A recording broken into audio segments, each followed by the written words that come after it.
अचानक उस आदमी ने पाया कि उनकी नाव समुद्र में नहीं बल्कि एक डूबे हुए शहर पर तैर रही है। उसके पैरों के नीचे एक दर्जन मंजिला गगनचुंबी इमारत की छत है जो डरावनी हद तक सुरक्षात्मक है। कभी समृद्ध रहा यह शहर अब कुछ सबसे ऊंची इमारतों के साथ एक द्वीप की तरह पानी से बाहर निकला हुआ सा रह गया है। बाकी सब कुछ गहरे समुद्र में डूब गया है। आखिर इस शहर का क्या हुआ? किस तरह की आपदा इस्पात और सीमेंट से बनी सभ्यता को रातों रात नष्ट कर सकती है? किस तरह की भयानक शक्ति पूरी पृथ्वी को चीर सकती है और मनुष्यों के लिए साधारण से झूलते पुल तक पहुंचने के लिए केवल कुछ रस्सियां छोड़ सकती है? किस तरह का प्रलय समुद्र तल पर दर्जनों मीटर ऊंची लहरें पैदा कर सकता है जो पल भर में समुद्र तल पर मौजूद सभी जीवन को निगल सकती हैं? आज मैं आपके सामने इस नए प्रलयकारी आपदा को लेकर आ रहा हूँ। आइए नायक के साथ चलें और इस बहुप्रतीक्षित प्रलय में कदम रखें। इस आपदा की उत्पत्ति 5 साल पहले हुई थी। 2 धूमकेतु एक घातक हंसिया की तरह पृथ्वी को चीर रहे थे। उस भयानक धमाके ने पल भर में पृथ्वी के आधे से ज्यादा हिस्से को प्रलय में धकेल दिया। भूकंप की लहरें प्रलय की परीक्षा जैसी थीं। वे जमीन के हर इंच को अपनी चपेट में ले गईं। महज कुछ घंटों में दुनिया की 80% आबादी गायब हो गई। 5 साल बीत चुके हैं और पृथ्वी अभी भी उस आपदा से उबर नहीं पाई है। अनगिनत धूमकेतु के टुकड़े अभी भी पृथ्वी की कक्षा में चक्कर लगा रहे हैं। एक टाइम बम की तरह वे किसी भी समय बिना चेतावनी के धरती पर गिर सकते हैं। बचे हुए लोगों ने अपने घर फिर से बनाने की कोशिश की, लेकिन जल्द ही उन्हें पता चला कि गड्ढों से भरी यह दुनिया इंसानों को दूसरा मौका नहीं देती। विकिरण हर जगह फैला हुआ है। यह 3 मिनट में एक वयस्क को मार सकता है। लेकिन अजीब बात यह है कि कुछ जगहें चमत्कारिक रूप से हरी भरी हैं। ऐसा लगता है जैसे आपदा कभी आई ही नहीं। उन प्रदूषण रहित जमीनों को खोजना ही बचे हुए लोगों की एकमात्र उम्मीद बन गई है। कहानी का मुख्य पात्र जॉन एक महल में दूसरों के साथ रहता है, लेकिन बाहरी वातावरण बदतर होता जा रहा है। भूकंप बार बार आते हैं। ज्वालामुखी किसी भी समय फट सकता है। महल में हर कोई जानता है कि यहाँ टिकना मुश्किल है। हमें बाहर निकलने का रास्ता खोजना होगा। इस समय अंतरिक्ष में अनगिनत धूमकेतु के टुकड़े तैर रहे हैं। जमीन पर खड़े होने पर किसी भी क्षण मौत हो सकती है। सबसे भयानक बात यह है कि धूमकेतु के टकराने से ज्वालामुखी हिल गया। पिघला हुआ लावा ज्वालामुखी के तल में बह गया। पहले नीला समुद्र काले तरल में बदल गया।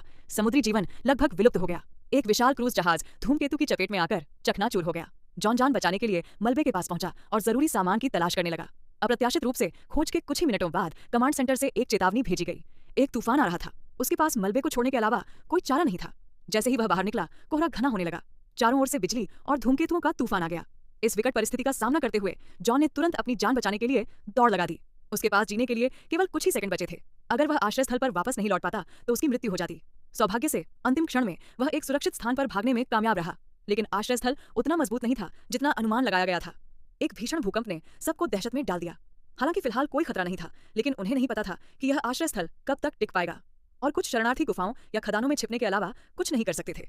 उनकी स्थिति आश्रय स्थल में मौजूद लोगों से कहीं अधिक खतरनाक थी। शरणार्थियों को बचाने के लिए कमांड सेंटर ने एक बचाव दल भेजने का फैसला किया। अचानक जैसे ही वे बाहर निकले, उन पर एक उल्का पिंड गिर पड़ा। आश्रय स्थल चकनाचूर हो गया और हजारों लोगों की कब्रगाह में बदल गया। हवा विकिरण से भरी धूल से लबालब थी। बचे हुए लोग आश्रय स्थल से निकलने के लिए केवल गैस मास्क ही पहन सकते थे। अचानक जमीन के नीचे से तेज दबाव वाला पानी फूट पड़ा। सतह पर आश्रय देने के लिए कोई जगह नहीं बची थी। अब एकमात्र सुरक्षित जगह समुद्र थी। सैकड़ों लोग जॉम्बी की तरह भागने लगे। दुर्भाग्य से समुद्र के किनारे केवल कुछ ही पूरी तरह से बंद लोहे की नावें थीं। सैकड़ों बचे हुए लोगों को उनमें बिठाना असंभव था। जगह पाने के लिए वे जोर शोर से धक्का मुक्की करने लगे। लोहे की नाव अचानक एक तरफ पलट गई। वे पानी में गिर गए और लड़ना बंद नहीं किया। हर कोई जीवित रहने का मौका चाहता था। जो लोग धीरे धीरे भागे वे केवल बाहर खड़े होकर मौत का इंतजार कर सकते थे। जो लोग लोहे की नाव में सवार हो गए, उन्हें लगा कि वे आखिरकार सुरक्षित हैं, लेकिन उन्हें यह उम्मीद नहीं थी कि समुद्र अचानक 100 मीटर ऊंचा उठ जाएगा। समुद्र तट पर खड़े बचे हुए लोग हताशा में पहाड़ की चोटी की ओर भागे और लोहे की नाव लहरों से पलट गई। सौभाग्य से नाव पूरी तरह से बंद थी और बाल बाल एक झटके से बच गई। कप्तान ने गति बढ़ाई और तेजी से समुद्र में नाव चला दी। जमीन से दूर जाते ही हवा की गुणवत्ता धीरे धीरे सुधरने लगी। आखिरकार वे अपने मास्क उतारकर ताजी हवा में सांस ले सके। अब उन्हें बस यही करना था कि वे अपना ठिकाना ढूंढें, एक ऐसा भूभाग जो प्रदूषित नहीं था। अन्यथा वे देर सवेर समुद्र में भूख से मर जाते। किसे पता था कि लोहे की नाव अचानक खराब हो गई और आगे नहीं बढ़ पाई। बचे हुए लोग अचानक निराशा में डूब गए और सोचने लगे कि आज वे समुद्र में ही दफन हो जाएंगे। सौभाग्य से कप्तान के प्रयासों से वे अंततः फिर से चलने लगे। जल्द ही एक गहरी रात हो गई। ऊपर देखने पर चारों ओर रहस्यमय तारे दिखाई दे रहे थे, लेकिन वास्तव में वे सभी धूमकेतु के टुकड़े थे जो किसी भी क्षण पृथ्वी पर गिर सकते थे। एक दिन और एक रात चलने के बाद लोहे की नाव फिर से रुक गई। इस बार कप्तान के पास कोई विकल्प नहीं था, क्योंकि पेट्रोल खत्म हो चुका था। विशाल समुद्र एक चींटी की तरह था। किसी को भी उनकी जान की परवाह नहीं थी। अंत में कप्तान ने केबिन का दरवाजा खोला और अंदर झांका। चारों ओर देखने पर डूबी हुई गगनचुंबी इमारतें दिखाई दे रही थीं। पता चला कि यह शहर समुद्र के पानी में डूब गया था। कप्तान ने पतवार निकाली और लोहे की नाव को खिसकाने की कोशिश की। अंततः वे धीरे धीरे आगे बढ़ने लगे। कांच के पार से समुद्र के पानी में डूबी इमारत दिखाई देती है। दुर्भाग्य से यह टूट चुकी है और रहने लायक नहीं है। कई बचे हुए लोग इस लोहे की नाव के सहारे ऊंचाई वाले स्थान तक पहुंचे, लेकिन यहाँ हालात अच्छे नहीं थे। स्थानीय निवासी बहुत पहले ही अपने घर छोड़ चुके थे। अब वे शायद किसी गुफा में छिपे हों और दूर दूर से आए शरणार्थियों के पास जाने के लिए कोई जगह नहीं थी। उन्हें इस वीरान कस्बे में ही भोजन मिल सकता था। जब वे सड़क पर आए तो उन्हें शरणार्थियों का एक समूह मिला। पता चला कि उन्हें भी छोड़ दिया गया था। स्थानीय सरकार ने इन शरणार्थियों को भूमिगत आश्रय में जाने से मना किया था। आदेश का उल्लंघन करने वालों को मौके पर ही मार दिया गया। जब शरणार्थी विरोध कर रहे थे तभी अचानक पुलिस की आवाज सुनाई दी। एक भयानक तूफान आ रहा था। नाजुक समय में जॉन और उसकी पत्नी ने एक कार रोकी और भागने की तैयारी की, लेकिन ड्राइवर ने स्थिति का फायदा उठाया और कार का किराया मांग लिया। जॉन के पास उसे हजारों की घड़ी देने के अलावा कोई चारा नहीं था। आखिरकार वह इस पवन चक्की पर चढ़ने में कामयाब हो गया। ड्राइवर तूफान के बीच से गाड़ी चलाता रहा। जंगल में पहुंचते ही ड्राइवर को अचानक आराम करने की इच्छा हुई।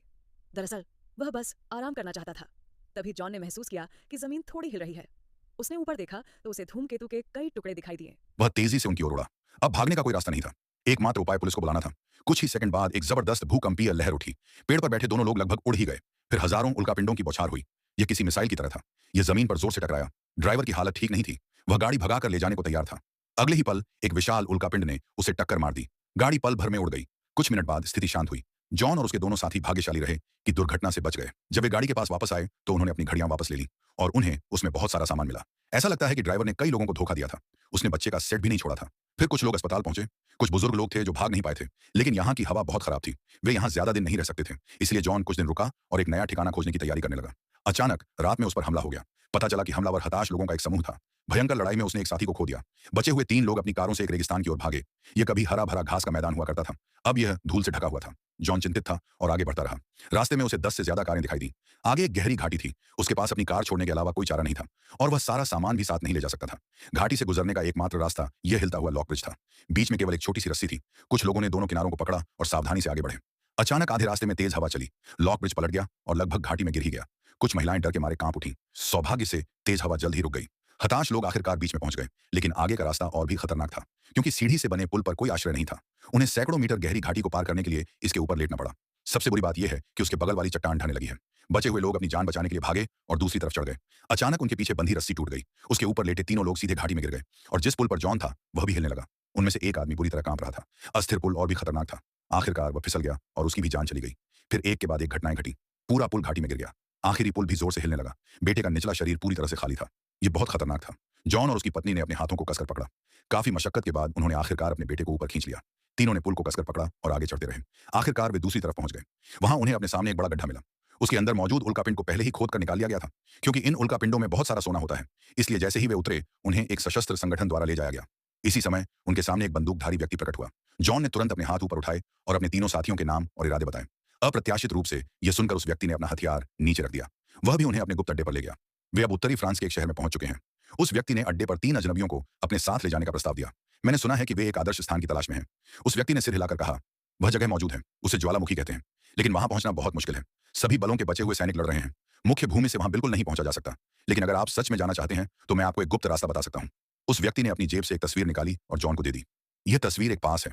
इसे देने वाला अधिकारी इसे आसानी से पास कर सकता है। यह बहुत सुरक्षित है। फिर उस व्यक्ति ने जॉन से अपनी बेटी कैमिल को अपने साथ ले जाने के लिए कहा, क्योंकि केवल वहीं पुनर्जन्म हो सकता है। अन्ना तुरंत मान गई। कुछ लोग कार में बैठ गए और अपनी यात्रा जारी रखी, लेकिन जॉन की खांसी बढ़ती ही जा रही थी। उन्होंने आराम करने के लिए एक सुरक्षित जगह ढूंढी, लेकिन जैसे ही वे रुके अचानक उनका सामना एक सशस्त्र बल से हुआ। उन्होंने सीधे उन पर हथियार तान दिए। एक सैनिक चिल्लाया, यहाँ हर जगह बारूदी सुरंगें बिछी हैं। आप भाग्यशाली हैं कि आप यहाँ तक जिंदा पहुंच गए। कैमिल ने फ्रेंच भाषा में अपना मकसद समझाया। सैनिक ने अपना पहरा कम कर दिया। उस रात उसने सबसे मुश्किल मंजिल पार करने में उनकी मदद करने का फैसला किया। सैनिक ने कहा, ज्वालामुखी तक जाने का यही एक रास्ता है, लेकिन सुबह से रात तक लड़ाई जारी है। दोनों तरफ से गोलाबारी रुकी नहीं है। उस रात सैनिक 4 लोगों को लोहे के तार के जाल से होते हुए युद्ध क्षेत्र में ले गया। चारों ओर गोलियों की आवाज गूंज रही थी। पास में बम फटते रहे। मिट्टी और मलबा उड़ता रहा। कुछ लोग कमर झुकाकर सैनिक के पीछे पीछे चले। गोली सिर के ऊपर से गुजरी। हर पल ग्रेनेड से हमला हो सकता था। जॉन ने नाथन का हाथ पकड़ रखा था। अन्ना उसके पीछे चल रही थी। कैमिल ने दांत भींच लिए और एक शब्द भी नहीं बोली। एक छेद से गुजरे। कुछ लाशों के पास से गुजरे। आखिरकार एक अपेक्षाकृत सुरक्षित जगह पर पहुंचे। सैनिक ने आह भरी, आगे बढ़ते रहो, तुम्हें तस्वीर वाला अधिकारी मिल जाएगा। वह तुम्हें सही दिशा में मार्गदर्शन कर सकता है। जॉन के धन्यवाद देने के बाद रात आगे बढ़ती रही और सुबह हो गई। आखिरकार अधिकारी का शिविर मिल गया। सामने पहाड़ पार करो। ज्वालामुखी तक पहुंचने में कोई दिक्कत नहीं होनी चाहिए। लेकिन शिविर पहुंचकर उसने अधिकारी के बारे में पूछताछ की। उसे पता चला कि अधिकारी की मृत्यु हो चुकी है। जॉन के पास शिविर के अधिकारी को ढूंढने के अलावा कोई चारा नहीं था। उसने उससे बाहर निकलने का रास्ता बताने को कहा। अधिकारी ने सुना कि जॉन मरने वाला है। वह दयालु था। उसने बगल में खड़ी एक बस की ओर इशारा किया। उसमें बैठ जाओ, तुम ज्वालामुखी तक जा सकते हो।